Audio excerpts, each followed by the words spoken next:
You know that feeling when you're trying to grasp something complex, wanting the key takeaways without getting lost in just a sea of information? Mm-hmm. You're after those surprising connections, those aha moments that really stick. Exactly. That's precisely what we're aiming for today. We're plunging into, fascinating web of ideas, specifically those enduring myths about a hollow earth and this intriguing hidden realm called the Garden of Light, or Elorhim. And we have some really compelling texts in front of us. They explore ancient beliefs, the whispers of secret societies, and some truly perspective-shifting views on reality itself. We'll touch on concepts like the old ones, these ancient, powerful entities hinted at, the ominous veil of unmaking, this force-threatening reality, and really detailed accounts of the Forgotten Lands, the Garden of Light, Elorhim. So our mission then, which you've already started just by tuning in, is to unravel these intricate threads. We want to explore how these hollow earth myths might connect to Elorhim. Yeah. And understand this Garden of Light, its, unique characteristics, the forces at play, basically give you a clear understanding without that information overload feeling. Sounds like a plan. Where should we start? Okay, let's unpack this first. These persistent stories of a hollow earth. It's pretty remarkable how many ancient cultures across the globe, people who seemingly had no contact, have these legends. It really is. The sheer ubiquity is striking. You see echoes in Buddhist traditions with Agartha, Mayan tales of Xibalba, the Tibetan Shambhala. Right, I've heard of those. And, Sumerian Kur, Babylonian Urkala, even the Chinese Diyu and Japanese Yomi. So many variations. Wow. And the common thread running through them is fascinating. They're often depicted as these hidden paradises, right? Inhabited by advanced beings, societies untouched by our world's troubles. A paradise, advanced beings. Oh, yeah. But our sources, they offer an interesting twist on the literal idea of it being inside the earth. Exactly. That's where Elorhim comes in. The suggestion is these forgotten lands aren't physically within our planet. Okay, so how do they connect them? Through ancient arcane gates. That's the crucial concept here. Think remnants of long-lost civilizations, maybe Atlantis, Mu, Hyperborea, Lemuria. The big names. The legendary ones, yeah. And these gates are supposedly located at significant light line convergences on Earth. Ley lines, like those energy grid points people talk about. Sort of, yeah. Think of them as powerful intersections in Earth's natural energy grid. And these gates, at these points, are the pathways to Elorhim. So definitely not just holes in the ground. These gates sound more complex. Oh, much more. They function as both seals and keys. They respond to specific things. Like what? The sources mention bloodlines possibly having an influence, particular energetic frequencies, even lunar alignments. And the keys to activate them, well, they vary. How so? Could be sacrifices in some cases, specific songs or melodic phrases. And interestingly, the presence of Nephilim blood is mentioned. Nephilim blood. Okay, that definitely hints at a complex history. It does. It adds another layer entirely. Let's stick with the ley lines for a second. We hear about them as like weird energy spots. But this material portrays them as something much more fundamental. It really does. What's fascinating here is they're described not just as energy flows, but as actual veins of Elorhim's magic that sort of subtly permeate our world. Veins of magic bleeding into our world. That's the idea. This continuous seepage is presented as the source, or at least a source, for modern magic, psychic stuff, maybe even moments of spiritual awakening. And it mentioned bloodlines again. Yes, suggesting certain bloodlines might act as stronger channels, maybe amplifiers, for this Elorhimic energy, implying a deeper, perhaps biological link. Which I guess leads us straight to the groups operating behind the scenes, secret societies. The text named three main ones: the Unknown Apostles, the Silhouette, and the Jade Veil. And these aren't just, historical footnotes. They're active now. According to these sources, very active. Okay. They're positioned as the key geopolitical players in a hidden occult Cold War. A Cold War over what? Control. Control over access to Elorhim. Control over artifacts linked to it, both there and here on Earth. They understand the power involved. So they're fighting over these gates? Among other things, yes. They guard the known gates, obviously, but they also use them. Use them how? For travel. Rapid interdimensional travel. Not just point to point on Earth, but potentially to other realms connected through Elorhim. Wow. That's quite an advantage. Like an instant invisible transport network. Exactly. Imagine the strategic possibilities. But this whole system, this magical infrastructure, it's not perfect, is it? There's this mention of the rot. That sounds bad. It is. The rot is described as this creeping blight, a kind of cosmic entropy. Entropy like decay. Yeah, like the universe's tendency towards disorder, but applied to magic and reality itself. It's called an unmaking, a force that corrupts, twists, decays whatever it touches. And it's affecting Elorhim. Primarily, yes. Yeah. But crucially, it's also affecting its connection to Earth through the lore lines. Oh, so it's not contained there. No, the texts describe it spreading along the lore lines, like a virus through a network. Oh, concerning. It infects the convergence points, the gates themselves, even potentially individuals having spiritual awakenings, twisting that potential. There's this disturbing image of lore lines turning into black veins. Black veins. Yikes. Instead of conduits of magic, they become conduits of corruption. That seems to be the danger, yes. Okay, that paints a pretty grim picture. Let's shift focus a bit. What is Elorhim, fundamentally? What's this Aether we keep hearing about? Right, Aether. It's also called living mana or the breath. Basically, it's presented as the foundational, raw, metaphysical essence of Elorhim. The essence. Yeah, the potential of creation itself. The residue, maybe.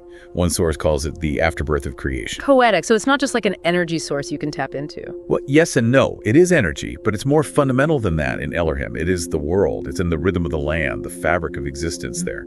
Constantly present, constantly shaping things. How would you even perceive something like that? It sounds so abstract. The sources mention a few ways.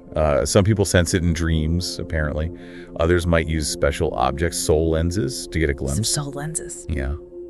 And then there are those with awakened perception who can naturally see it, maybe as living colors or subtle shifts in reality. And being surrounded by so much of this Aether, it must change you, right? The Elorhimic effect. Absolutely. Prolonged exposure, if you're not native, is said to cause gradual, maybe irreversible transformation. Transformation how? Subtle physical changes, maybe bioluminescent patterns on the skin, heightened senses, even dream plants growing near you while you sleep. That's called subtle morphogenesis. Dream plants. Wow. There's also memory echoing, experiencing bits of the land's history like your own memories, and affinity drift, becoming attuned to certain elements or concepts within Elorhim. It really sounds like the land itself is almost conscious. That's a key idea. Reality there isn't fixed like ours. It's shaped by resonance, by etheric memory. The land remembers magic, strong emotions, big events.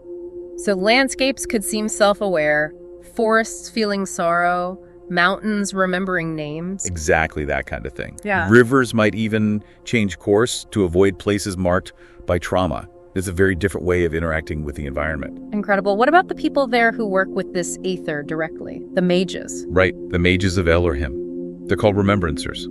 It's interesting they don't really learn spells like in stories. No. How does it work then?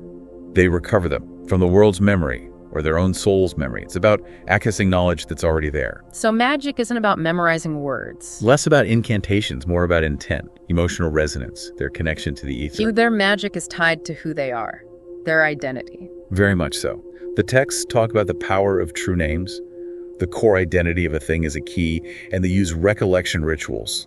Things like dream walks, consciously exploring the dreamscape, stone listening, tuning into memories in rocks, mirror rites for self-reflection and inner knowledge. Fascinating. And there are even different mage archetypes mentioned, weird callers using song and story, echo knights channeling battle memories. It really highlights how magic and identity are intertwined there. This ties back to that idea of a dreaming earth. What does that really mean for Elorhim? It means reality, or is, fluid, malleable. It's shaped by emotion, by stories, by magic itself, which are seen as the tools creation uses. Tools of creation. Yeah, the sources mention 3 principles. Emotion as architect, feelings literally shaping the place.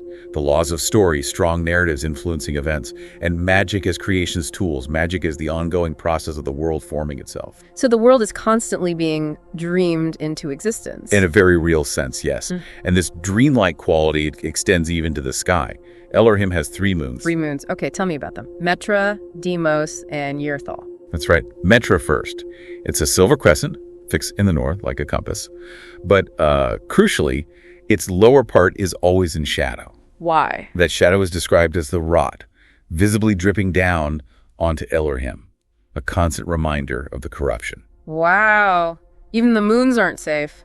What about Deimos? That sounds intense. It is. It's a huge red giant, described as an emotion amplifier. When it's high in the sky, passions, fears, they all get dialed up. For everyone. Seems so. Even the plants can get aggressive, carnivorous, and thought creatures born from emotions become more volatile. Okay, intense is right. And urethral, the azure pulse, sounds calmer. It seems to be. It's a smooth blue moon, seems to pulse with light. It's linked to dreams, reflection, maybe fate, a dream bridge. A dream bridge. Yeah, between states of consciousness, maybe even realities. And apparently, when urethral aligns with Metra in a certain way, strange things happen. Like what? Sentient fog can awaken. Paths to other realms might open temporarily. Sentient fog. Okay, that definitely fits the dreaming Earth theme. Memory made mist. Something like that. The terrain itself is just as strange and wonderful. Bioluminescent plants. That react to memory, you said. Exactly. They shift color, make sounds, might give you insights based on the local vibe or history. Then there are the mirrored lakes. What's special about them? They don't just reflect your face, they reflect truth. They react to your emotions, show visions past, future, maybe alternate paths. Like looking into possibilities. And Yeah. floating glades, are they actually floating? Apparently, yes. Yeah. Meadows drifting in the sky, supposedly sustained by devotion or unresolved dreams. They have unique plants, old relics, How do you even get to them? a leap of intent from sacred ground, if you have the right resonance, I suppose. Okay. And we mentioned the sentient fog again. It can replay scenes, mimic people. That's what the texts suggest. Memory-made mist that listens, replays history, copies the long gone. Imagine walking through that. Disorienting, to say the least. Then you have sacred trees and threshold arches, natural portals, activated by emotional offerings, leading, well, who knows where. To unknown realms. Possibly. And all through Elorhim you find ruins, remnants of the pre-Adamic races. Pre-Adamic, meaning before Adam. Really ancient. Extremely ancient.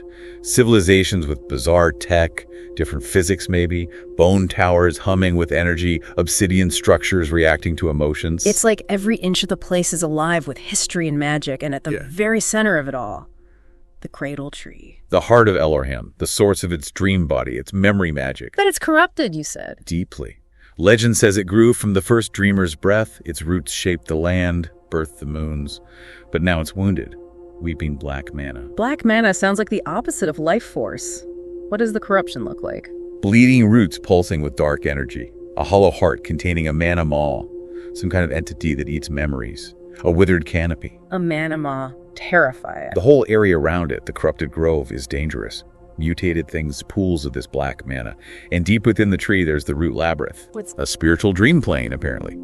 You can access it through the tree. It offers these non-linear views of Elorhim's history and insight into the wound, the event that broke the realm and corrupted the tree. So, putting it all together, the old hollow earth myths, they aren't literal maps, but maybe they're echoes. Echoes of Elorhim, this real place you get to through gates on our ley lines. That seems to be the connection presented, yes. A realm outside our space-time. With secret societies fighting over access, a cosmic rot spreading like a disease, A significant threat, yes. and the realm itself made of aether, memory, constantly dreaming itself into being, but its heart, the cradle tree, is sick, all watched over by those 3 strange moons. That sums up the core elements we've touched on.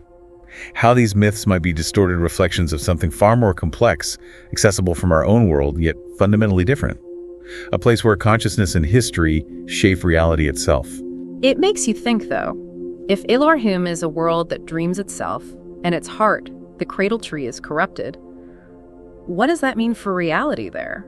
And maybe, could that corruption have subtle effects even here, in our world, through those ley line connections? That's a profound question. The texts hint at interconnectedness, at subtle influences bleeding through, if the source is tainted. Right. And if these hollow earth stories point to something real, like Elorhim, what other myths, what other fantastical tales might actually hold deeper truths about, existence, the hidden layers of everything? It certainly opens up possibilities.